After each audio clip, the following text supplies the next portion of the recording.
Hi everybody and welcome to my YouTube channel. I'm David Stanbury and today we're talking all about our journey with our cameras. So let's get straight into it.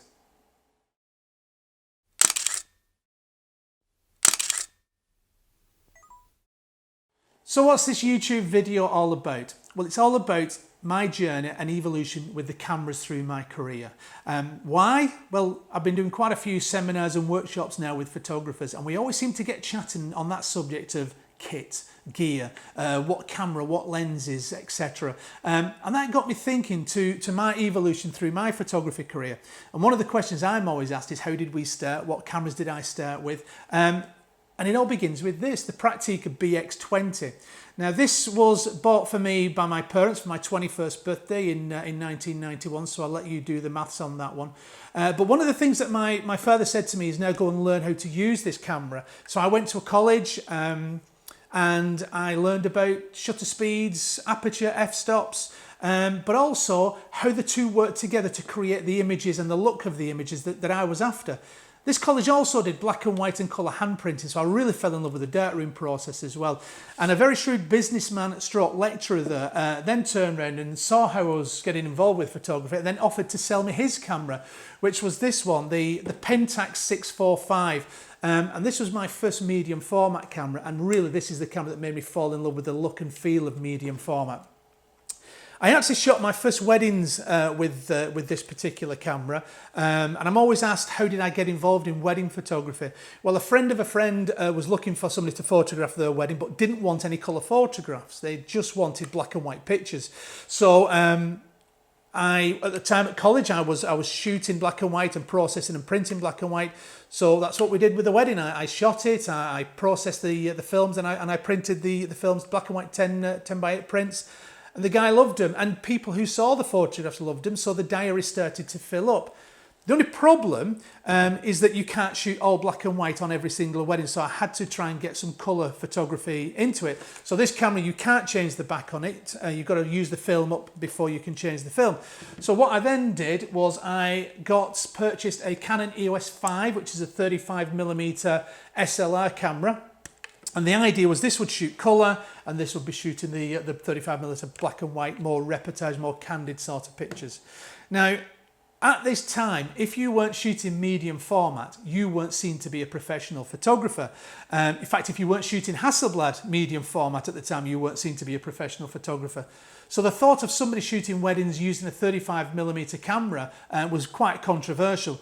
But it gave us our documentary style photographs that people loved us for and people now know us for. And our diary started to fill up. But I was always mindful of the fact of wanting to keep that quality up. So I actually came across a Mamiya RB67, beautiful camera. So why this camera? Well, this camera's got interchangeable backs, so we're still shooting medium format, but we're now shooting colour and black and white at the same time, so we don't need the two cameras. And at the time, we were doing 2 wedding albums. Now, the first wedding album, the top of the range album, was 60 10 by 8 photographs with 40 put into the wedding album, and then we did a 38 by 6 album with 20 photographs put into the album. But to make extra money, I had to sell the remaining photographs. So even though we were shooting 60 shots and only 60 shots and 30 shots, I had to get a 100% hit rate. So there was no eyes blinked, there was no out of focus, wrongly exposed. Everything had to be perfect. And one of the strange things, one of the things that blows delegates' minds when I tell them about this is every time I press the button with this camera, it costs £5. Because obviously you've got the film and the process, so £5 every time I press the shutter on this. Nowadays, with modern digital technology, just imagine if people are shooting 2,000-3,000 photographs, if every single one is £5 per shot.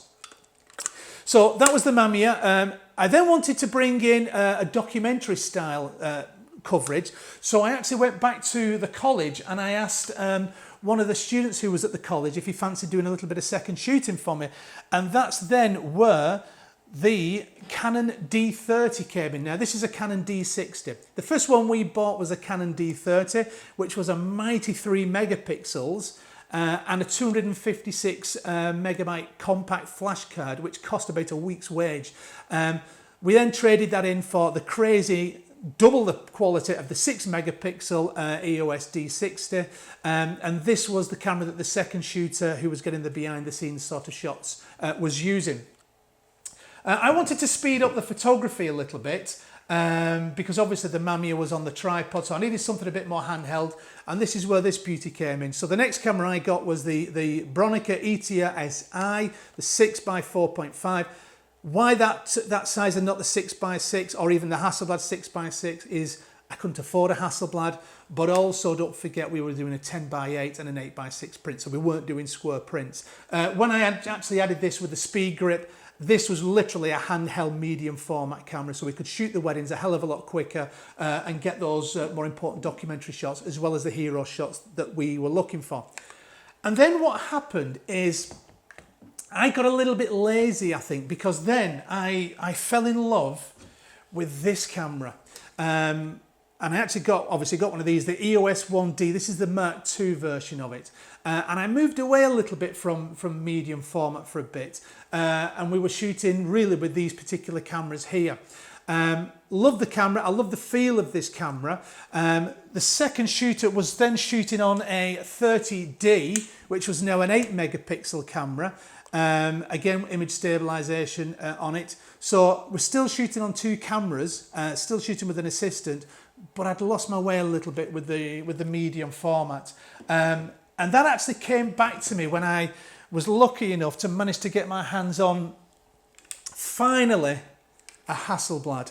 And this was the H3D 31 megapixel, and I just fell in love with taking medium format images again. Now, at the time, I was quite laughed at using this because obviously now we'd moved into DSLR and everybody was doing more informal, candid sort of pictures. So why was I almost going backwards and shooting into medium format? Well, I'd always shot medium format. But for me, it wasn't about burst rates and it wasn't about the speed of focus, which a lot of people seem to be criticising medium format for these days. For me, it was just slowing down my photography. I spent more time thinking about composition, thinking about the pose, and thinking about the lighting of the bride and groom. And this camera, slowing me down, actually made me a better photographer. So really, I fell back in love with medium format and certainly finally got my hands on a Hasselblad. So the difference that then changed is our second shooter changed, and Jane actually came into the business. And Jane started shooting in the business with a 5D. Now, so I was shooting on the Hasselblad, and I was also shooting second camera on a 5D, and Jane was shooting on a 5D. Now, when we were doing our talks, one of the things that the delegates always used to say to me, said, "Oh, it's easy to get all the candid behind the scenes shots because you've got an assistant, there's 2 photographers, you're working with your wife." And my argument to that is if you've not got an assistant, then get one. I mean, if you think about going back in the past, I was using a college student from the photography college that I went to. There are people out there who would love to come and learn from other photographers. So get them in as your second shooter. Worst case scenario, they'll make the day a lot more interesting because you've got somebody to chat to, during those meal breaks, but you'll also get those extra pictures. So if you've not got an assistant, get one. But one of the biggest changes then was that Jane came into the business. And then the brand started to come in then. We were known as Stanbury, David and Jane Stanbury Photographers. So that was another one of the big changes. So the next camera in the evolution was the EOS5D Mark II. Wedding photography had changed. In the original days, we were shooting from the groom arriving at the church to the mock cutting of the cake just before the speeches and the meal. And we'd now changed to full day coverage. So we'd gone from the bride getting ready right the way through to the end of the first dance and into the evening. So we needed something with a little bit more pixel power, but more importantly, a little bit better ISO capabilities. And that's where the 5D Mark II came into it. And this is what Jane is still shooting with at the moment. I managed to get my hands on a H4D50, which I then upgraded from the H3. So I started then shooting with the H4D50, which we use in the studio as well as on wedding days, along with my Mark II, and Jane was shooting with the Mark II. I've actually now started shooting second camera with the Canon Mark III, 5D Mark III, which is what's filming this now. And this might be controversial, but I actually prefer the images that come out of the Mark II than what come out of the Mark III. I just think the chip and the sensor on this is a lot better. So that's where we are at the moment. So what is this video all about? Well, it's time to change cameras. It's time to bring in some new equipment. And that's literally where we're at the moment, trying to choose what to do and what's going to be the best thing for us. Do we go Fuji? Because I really do love the Fuji GFX50S. I've got quite a soft spot for that. Do we go Hasselblad for the new X1D Mark II? Because Hasselblad have really looked after us in the past, and I do think that's a beautiful camera. But I don't know about you guys. Sony are killing it at the moment. Certainly with the new A7R4, the A7R3, stunning cameras, great images coming out of them. So what's your thoughts? Leave your thoughts in the description below. What do you think about any of these cameras? What was your first camera? What's your camera journey? Have you ever had to lug a Mamiya RB67 around in the start of your career? So let us know in the descriptions at the bottom.